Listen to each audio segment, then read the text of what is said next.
Genocide दो तरीके से होते हैं, एक साइलेंटली और एक वायलेंटली। जो कश्मीर में जो जेनोसाइड हुआ था वो वायलेंट जिहाद था, और उसको भी प्रेस में, मीडिया में उस समय किसी को कोई जानकारी ही नहीं हो पाई, क्योंकि इसको पूरी तरीके से जो ज़कात के पैसे जाते हैं और हलाल की इकोनॉमिक्स, हलाल इकोनॉमी में के सामान आप खरीदते हैं, उन पैसों से मीडिया के बंदों को मुंह बंद कर दिया जाता है। आज पूरी दुनिया में मुस्लिम का सोशल मीडिया हो गया, हर तरफ उन्हीं का प्रभाव है।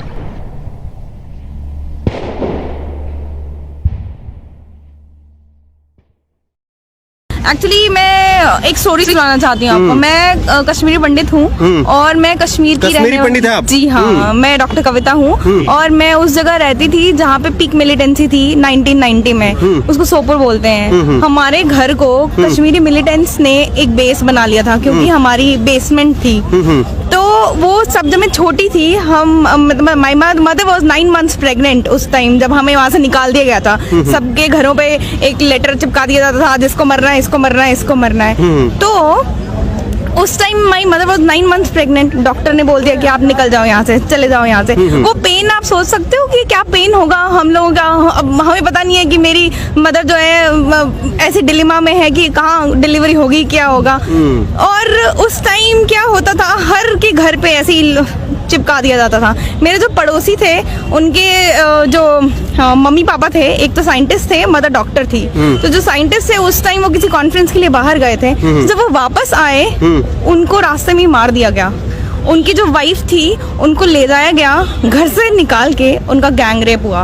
उतना ही नहीं, उसके बाद उनको आरी पे 4 टुकड़े करके कटवा के घर के सामने फेंका गया। ये सब कुछ हमारे, मतलब मैंने खुद देखा है अपनी आंखों से, ये पेन मैंने फील किया है। आप लोग ये, मतलब जो बाहर यहाँ रहते हैं, कश्मीर से बाहर के लोग जो हैं, उनको सबको पता भी नहीं होगा कि वो पेन क्या होता है। वो मतलब हमने कैसे टॉलरेट किया है वो वाला पेन। उसके बाद हम लोग चले गए, निकल गए वहाँ से रात के अंधेरे में एक टैक्सी में, सब कुछ छोड़ के। वहाँ से कुछ नहीं था हमारे पास। मेरे पापा, मैं तो छोटी थी बहुत, मेरे पापा और मेरी मदर, हाई रिस्क बेबी था वो। बड़ी मुश्किल से हम लोग धक्के खाते हुए एम्स पहुँचे। एम्स में टेबल नहीं था कोई, डिलीवरी हुई। मेरे माँ बाप के पास इतने भी पैसे नहीं थे कि वो मेरे भाई को कपड़े पहना सकें। वो बच्चा 4 दिन ऐसे ही एक टॉवल में लिपटा रहा। मतलब इमेजिन करो आप, ये तो है कश्मीर के लोगों की स्टोरी, जो कि आज तक किसी को पता नहीं है। ऐसा मेरे साथ तो, ये तो मैं आपको रियल स्टोरी सुना रही हूँ। ये तो मेरे आप बीती है, तो मैं आपको अपनी कहानी सुना जो कितनी पेनफुल है। ऐसी हजारों स्टोरीज हैं। मेरे एक और हमारे पड़ोसी थे, उनके भी रिलेटिव्स रहते थे वहाँ पे, उनको तो गायब भी कर दिया गया, एसिड में डाल दिया गया जिंदा। इमेजिन करो, एसिड में डाली, डेड बॉडी ही नहीं मिली। कितनी फीमेल्स को उठा के ले गए, आज तक नहीं पता। सब वेट कर रहे हैं कब, पता नहीं ये कोई वापस आएगा या नहीं आएगा। तो ये जो सारी स्टोरीज हैं, हॉरिबल स्टोरीज हैं, कोई इमेजिन नहीं कर सकता, कोई ये सोच नहीं सकता कि कश्मीरी लोगों पे ये सब कुछ। आज तक किसी ने कुछ बोला नहीं, आज तक किसी को कोई पेन फील नहीं हुआ। कश्मीरी पंडित भी रहते हैं कश्मीर में, ये किसी को समझ नहीं आया क्या? आज तक दुनिया में जानता क्या, मतलब ये पेन जानता सारी बात। वो तो डिवाइड एंड रूल, अब्दुल्ला के खुद के बेटे, खुद के बच्चे, ग्रैंड चिल्ड्रन सब फॉरेन में सब पढ़ रहे हैं वहाँ। और ये इलिटरेट लोग, क्योंकि वो इलिटरेट हैं, उनको पता नहीं, उनको इलिटरेट ही रहने देना चाहते हैं। वो कुछ नहीं कर सकते आगे। ये सब डिवाइड एंड रूल चलता रहेगा। पाकिस्तान से भी पैसा लेते हैं, इंडिया से भी पैसा लेते हैं। आप कश्मीर की स्थिति देखो, सब जगह से पैसा आ रहा है। ये जो बीच के डिवाइडर लोग हैं, कुछ भी बोलते हैं, लोगों को भड़काते हैं, ब्रेन वॉश कर देते हैं पूरा उनका, जैसे कि पूरी वैली में न्यूसेंस फैला के रखें। मतलब ये गलती किसकी है? ऐसी लोगों की गलती है। और हमें क्या करना है अब? हमें इन सब, इसका क्लैरिटी चाहिए, हमें आंसर चाहिए इन सब चीजों का। आप वहाँ से हैं, आपसे जानना चाहेंगे कि आप क्या देखते हैं कि किस तरह से जो है अब आखिरी समय चल रहा है, कैसे हल होना चाहिए समस्या का? आखिरी समय चल रहा है, हमें सोल्यूशन चाहिए इस प्रॉब्लम का। हम ये, मतलब ये नॉन हीलिंग अल्सर नहीं होना चाहिए कि हम थोड़ी सी दवाई लगा देते हैं, वो जो जख्म है वो थोड़ा सा भर जाता है, फिर थोड़े दिनों बाद उसमें से खून निकलने लगता है। ये नॉन हीलिंग अल्सर नहीं चाहिए, इसको काट के फेंको, इस प्रॉब्लम को जड़ से खत्म करो। ये नहीं चलेगा, मतलब हमें ये नहीं चलेगी, कहानी नहीं चलेगी।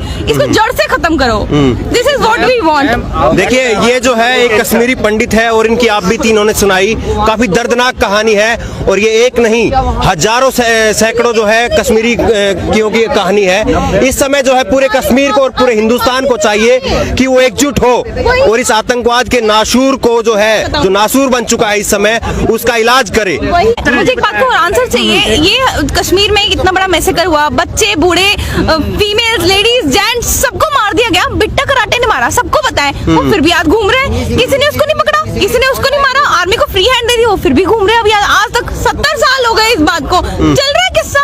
Who is responsible? ये मतलब पॉलिटिशियंस है, गवर्नमेंट, और ये सारी जो खेल चल रहा है ये कब तक चलता रहेगा? बस मेरा एक ही क्वेश्चन है। शर्म आनी चाहिए, दरअसल उन नेताओं को शर्म आनी चाहिए जो है इस तरह की जो शहादतों पर भी जो है राजनीति कर रहे हैं। शर्म आनी चाहिए। Why did he become a terrorist? Local administration ने हमें बहुत सताया जी, लोकल एडमिनिस्ट्रेशन ने हमें बहुत सताया, इसलिए तंग आकर मैं उसमें गया। तो आप हिंदुस्तान के दुश्मन बन गए। जी यानी लोकल एडमिनिस्ट्रेशन ने आपको आपकी देखभाल ठीक तरह नहीं की, जी। तो आप हिंदुस्तान के दुश्मन बन गए जी। और आपने मासूम लोगों की जानें लेनी शुरू कर दी। मासूम लोगों की कहाँ जाने शुरू कर ली, उनकी जाने ले ली हमने। मुझे ऊपर से हुक्म मिलता था। कौन देता था हुक्म? इशफाक मजीद वानी। Kashmir Liberation Front Area Commander Ishfaq Majid Wani took a willing Bitta karate across the line of actual control to Pakistan-occupied Kashmir for a 32-day training. The Pakistanis did not trust any one of them. They blindfolded them each time they moved to a different location. तो जो लोग आप पर इतना यकीन भी नहीं करते कि जहां ट्रेनिंग दे रहे हैं वहां आपको आंख पे पट्टी बांध के ले जा रहे हैं, हर एक को ले जा रहे हैं, हर एक को ले जा रहे हैं। हाँ, उन लोगों के लिए आप जान तक अपनी जान की बाजी लगाने को तैयार थे। नहीं, हमारे जहन में तो कुछ क्या था कि हम कश्मीर को अलग करेंगे, लिबरेट करेंगे। वही हमें मतलब इधर से सिखाते थे। जब भी आप किसी का मर्डर करते थे तो क्या हमेशा इशफाक मजीद वानी का ऑर्डर होता था तब करते थे या अपनी मर्जी से भी कर सकते थे? नहीं, अपनी मर्जी से मैं किसी को नहीं मारता था। ऊपर से ऑर्डर मिलता था, लीडर ऑर्डर देते थे कि अच्छा, ऑर्डर दे किसी को मार दो, आप मार देते थे? हाँ जी, चाहे वो कोई भी हो। कोई भी हो। अगर वो कहता कि अपने सगे भाई को जान से मार डालो? जी, मैं तो मार देता। अगर वो कहता अपनी माँ को जान से मार डालो? मैं तो मार देता। तो ये तो गुलामी से भी बदतर हालत हो गई आपकी। नहीं, गुलामी कहाँ। मैंने कहा ना, पहले हम जब ज्वाइन करता है कोई लड़का, ज्वाइन होने से पहले वो हाल उठवाते हैं, ये काम है जी। अगर नहीं है तो आप जा सकते हैं। Working for the KLF, Bitta karate was so completely blinded by his anti-national sentiment that he had no hesitation in killing absolutely innocent people. नहीं, मासूम नहीं है, मतलब वो बेगुनाहों को नहीं मारते उसको, मतलब नहीं, लेकिन आपको तो नहीं मालूम कि वो आदमी मासूम है कि गुनाहगार है? नहीं। आपको हुक्म दिया कि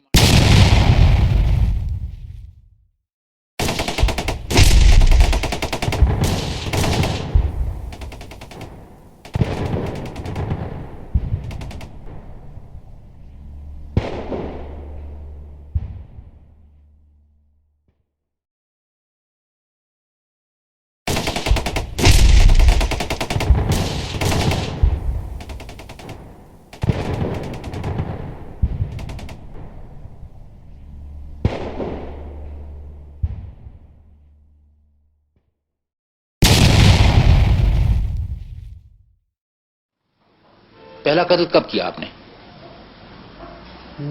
पहला कत्ल कब किया आपने? मैं सोच रहा हूँ,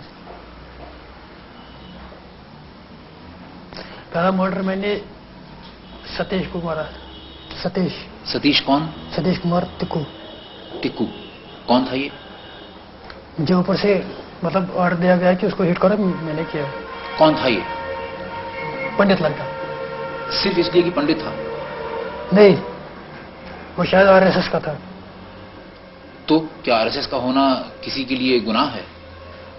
यानी अगर कोई आदमी आरएसएस का मेंबर हो तो आप उसे जान से मार डालेंगे? मैंने कहा ना, मुझे ऊपर से इंस्ट्रक्शन मिलता था कि फलानी को मारो। अगर मेरी जगह किसी और को मिल जाता कि फलानी को मारो, उसको मारना था।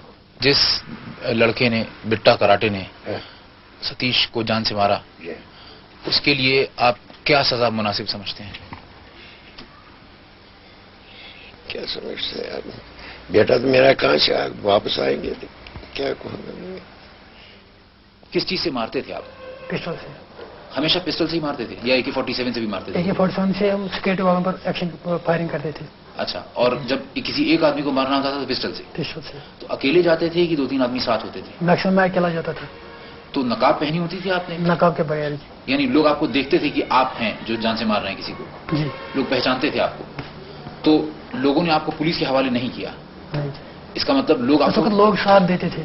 अच्छा, कभी ऐसा हुआ कि आपने जिस आदमी को मारना चाहा, आपने कोशिश की लेकिन आप फेल कर गए? नहीं जब भी आपने कोशिश की सफल हुए? जी, सफल हुए। मैं जिधर निशाना चाहता था लगा उधर बराबर पहुंच जाता। तो इसमें क्या खासियत थी आपकी, मतलब क्या बात थी कि आप हमेशा सफल हो जाते थे? मतलब मसल पावर पे होते हैं, मसल पावर। पिस्टल सबसे टफ फायर होता है पिस्टल फायर, और पिस्टल फायर में मसल पावर अच्छे होने चाहिए। और आप नजदीक जाके एकदम फायर करते होंगे? नजदीक में एक डिस्टेंस बहुत रखता था। कितना डिस्टेंस? 30 गज 20 गज। इतनी दूर से पिस्टल से मार देते थे? जी। और क्या कहाँ निशाना ताकते थे, सर का कि दिल का? मैक्सिमम में सर का या हार्ट का लगा देता। तो जब लोग मर जाते थे या आपके सामने तड़पते भी होंगे, तो आपको कभी ऐसा लगता था कि मैं क्या कर रहा हूं, मैं इंसान पहनी होती थी आपने? नकाब के बगैर। यानी लोग आपको देखते थे कि आप हैं जो जान से मार रहे हैं किसी को? जी। लोग पहचानते थे आपको? तो लोगों ने आपको पुलिस के हवाले नहीं किया, नहीं। इसका मतलब लोग उस आपको वक्त लोग साथ देते थे। अच्छा, कभी ऐसा हुआ कि आपने जिस आदमी को मारना चाहा, आपने कोशिश की लेकिन आप फेल कर गए? नहीं। जब भी आपने कोशिश की सफल हुए? जी, सफल हुए। मैं जिधर निशाना चाहता था लगा उधर बराबर पहुंच जाता। तो इसमें क्या खासियत थी आपकी, मतलब क्या बात थी कि आप हमेशा सफल हो जाते थे? मतलब मसल पावर पे होते हैं, मसल पावर। पिस्टल सबसे टफ फायर होता है पिस्टल फायर, और पिस्टल फायर में मसल पावर अच्छे होने चाहिए। और आप नजदीक जाके एकदम फायर करते होंगे? नजदीक में एक डिस्टेंस बहुत रखता था। कितना डिस्टेंस? 30 गज 20 गज।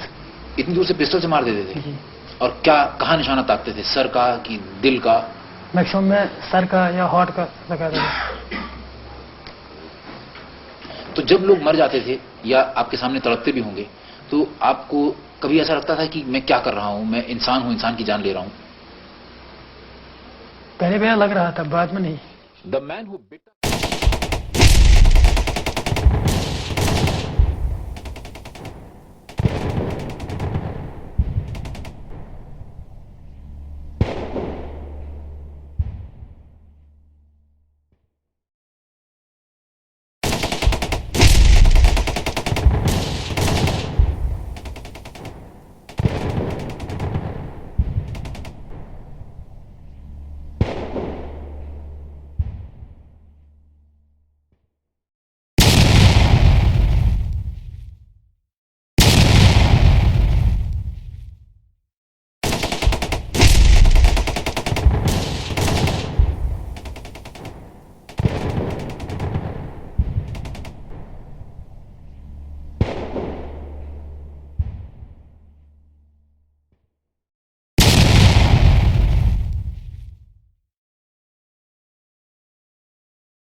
की 20 अब 20 मारे। आपको क्या लगता है, आपको क्या सजा होगी? डेथ सेंटेंस भी हो सकती है, life. This is what the man knew he deserved. This is what he So Bitti Karate is saying here He was that he expecting killed it, yet 20 somehow Kashmiri Pandits. You just we see, let him go. and It he is has been left by shocking UPA. beyond UPA belief how has this man, done who immense, by his own admissions earlier and now is torture guilty of and mass cruelty murder, to Kashmiri gets away. Pandits. That's the So, problem. ladies Ahir and Saab, gentlemen, can you give ladies a and- guarantee? Ladies and gentlemen, you have just seen this clip. Bitti Karate is admitting that he has killed more than 20 Kashmiri Pandits way back, and then he has been left out by the UPA government. It's thanks God bless that at least Modi government is now reopening the case. Let's see that how it moves. It's very important that justice has to be done to Kashmiri Pandits, because this Bitti Karate has killed so many 20 Kashmiri Pandits, that he has agreed himself that he has killed. Let's see where now in 2017, today is 24th May 2017, where the case moves after 27 years. Thank you. Thank you. Thank you. बातें सामने आ रही है, वो मामला दबेगा नहीं। और मैं आश्वस्त भी करता हूं कि अगर इतनी बातें पूर्व अगर साथ में आ रहे हैं, जांच होगी, उसमें कार्रवाई होते रहेगी, कार्रवाई की जाएगी। कल हमारी अहीर साहब बात हुई जस्टिस सोडी से, दिल्ली हाई कोर्ट के बहुत रिस्पेक्टेड जज है। उन्होंने कहा कि इसमें क्योंकि टाडा का केस है, टेररिज्म का केस है, तो सेंट्रल गवर्नमेंट अपील में जा सकती है, आप सुप्रीम कोर्ट को एक्सप्लेन कर सकते हैं कि डिले क्यों हुआ, आपके हिसाब से मिसकैरेज ऑफ जस्टिस क्यों हुआ और आपके हिसाब से क्यों दोबारा मामले की तहकीकात। लेकिन आपको रिजॉल्व दिखाना होगा, आपको हिम्मत दिखानी होगी, तभी होगा, वरना ये मामला इसी तरीके से चलता रहेगा। The chorus of justice is growing virtually now और never ahead sir. It has to be कानूनन addressed. पूरी प्रावधान क्या क्या है वो सब जांच करके उसमें से हम जरूर कुछ It न needs to be कुछ reopened. रास्ता निकालने का कोशिश करेंगे। Thank you, लेकिन, thank you, मोदी जी, संविधान के thank दायरे you. में और कानून God की जितने bless भी you. प्रावधान है सारे चेक करके उसमें हम निश्चित ही और पूरा प्रयास करेंगे। It should be इतना done. अवश्य कहता हूँ। मैं एक कश्मीरी पंडित हूं। भारतीयता की भावना का सच्चे मन से विश्वास करने वाला, इस देश का एक शांतिपूर्ण, अहिंसक, धर्मनिरपेक्ष, शिक्षित, कानून का आदर करने वाला देशभक्त नागरिक। ये मेरी कहानी है। 1999 के शरद ऋतु के आते आते कश्मीर में आतंकवादियों का बोलबाला था।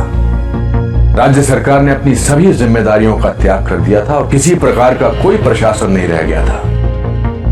आतंकियों के फरमानों ने कश्मीर घाटी को अपने लपेटे में ले लिया था। ऐसा लगता था जैसे भारतीय होना मानो एक गाली हो। आतंकवादी हिट लिस्ट जारी करने में लगे हुए थे। हर वो शख्स जो भारत समर्थक था उसे मुखबिर करार दिया जाता था। उसको मारना जिहाद था और पुण्य भी। प्रमुख कश्मीरी पंडितों को पहले से निशाना बनाकर मारा जा रहा था। सामाजिक कार्यकर्ता टीकालाल टपलू को सरेआम दिन दहाड़े श्रीनगर में मारा गया। नीलकंठ गंजू को करणनगर में मार दिया गया और उनका शव सड़क पर कई घंटों तक पड़ा रहा। वकील प्रेमनाथ भट्ट की बेरहमी से दक्षिण कश्मीर के अनंतनाग क्षेत्र में हत्या की गई। अनगिनत अज्ञात पंडितों की निर्मम हत्याएं की गई। संदेश स्पष्ट था। 4 जनवरी 1990 को आफ्ताब समाचार पत्र में हिजबुल मुजाहिदीन ने प्रेस विज्ञप्ति प्रकाशित करके सभी हिंदुओं से घाटी छोड़ने के लिए कहा। एक अन्य समाचार पत्र अलसफा में भी यही प्रेस विज्ञप्ति छपी। जल्द ही यही नोटिस कश्मीरी पंडितों के घरों के दरवाजे पर चिपका दिए गए। 19 जनवरी 1990 की उस दुर्भाग्यपूर्ण रात में कश्मीर को ऐसा ग्रहण लगा मानो अंधेरे ने प्रकाश को अपने आगोश में निगल लिया हो। कश्मीर के हर कोने से, हर नुक्कड़ से, हर सड़क से, हर बाजार, हर गांव से ऐसी आवाज बुलंद हुई जो पंडितों के लिए मौत का संदेश था। हजारों लाखों का हजूम कश्मीर की सड़कों पर उतरकर जहरीले नारों में उद्वेष कर रहा था जो पहले कभी नहीं सुना था, ना देखा गया था। पूरे कश्मीर में मस्जिदों से घोषणा की जा रही थी कि कश्मीर पाकिस्तान बनेगा। मुजाहिदीनों की प्रशंसा में चारों तरफ गुणगान किया जा रहा था और भीड़ में खुले तौर पर बंदूकें लहराई जा रही थी। जागो जागो सुबह हुई, रूस ने बाजी हारी है, हिंद पे लर्जा तारी है, अब कश्मीर की बारी है। बार बार ये गाना मस्जिदों से चलाया गया। अगर कश्मीर में रहना है अल्लाह अकबर कहना होगा। ऐ जालिमों, ऐ काफिरों, कश्मीर हमारा छोड़ दो। इन नारों का सिलसिला मानो थमने का नाम नहीं ले रहा था। एक बंद होता था तो दूसरा शुरू हो जाता था। इन्हीं नारों में एक नारा था, कश्मीर बनेगा पाकिस्तान पंडित आदमियों के बगैर पर पंडित औरतों के साथ। ये नारा बार बार और जोर शोर से दोहराया गया।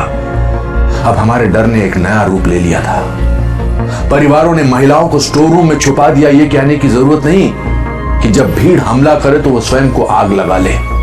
उस रात के डर का कोई सानी नहीं। मायूसी का एक ऐसा आलम था जिसका कोई अंत नहीं दिख रहा था। संदेश स्पष्ट और तीव्र था, रलिव गलिव या चलिव, या तो हमारे साथ मिल जाओ या मर जाओ या भाग जाओ। कोई ऐसा गांव, मोहल्ला, गली या जगह नहीं थी जहां इन नारों का शोर ना हो।